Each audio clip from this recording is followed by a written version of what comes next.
believe it or not, there is a brain, similar to brain-gut axis. Gut, yeah. There's a gut-skin axis as well. Gut-skin, as you know.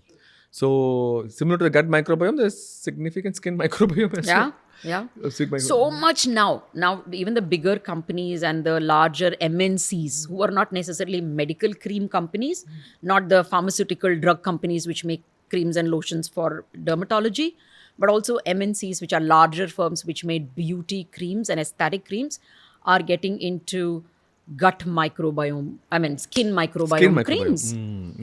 So let's protect the barrier, let's repair the barrier, let's have whatever barrier repair creams. They're coming up with all of this now. But I don't know how much it is still popular and how much people are really using it. I have started using it in my practice very sparingly for acne patients, because we end up giving them acids and salicylic acid and benzoate, or they have already come to you with the barrier damaged. So then I also want to repair their barrier as I am trying to treat their acne. So that is the only place where I'm sparingly using it. Or there is another term now called over-processed skin, which means like ultra-processed food. Exactly. Where people have used a lot of creams and lotions, have done a lot of unnecessary treatments, and it's become an addiction for some people, going to a dermatologist, like as if you're getting a blow dry done. Every second day they go and they end up doing things on their face. So that becomes a very over-processed skin. So that's totally killed your balance of the microbiome completely. So then you start getting unnecessary things, skin allergy, skin irritation, eczema, dermatitis, redness very often, itchy skin, all of that. That's because you've just killed the milieu. Yeah. There are two things that we are actually learning a lot more as well. One is what kind of bacteria is actually connecting to the gut skin axis. There are 100 trillion bacteria, right? Yeah. So what is the actual specific ones, no? That's very difficult to find. Something. When we were doing some research, there were some 4 or 5 strains which came up. Which yes. It's a group of things, right? One is there's something called Akkermansia. Yes. So that is something. There's something with RH something also, the second name. Something. It could be. I can't remember right now, but it could be. We were researching more importantly, we don't want bacteroides. That is the most important thing.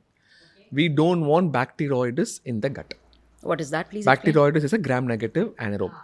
Gram-negative anaerobe. Basically, it is trying to seep into the blood somehow.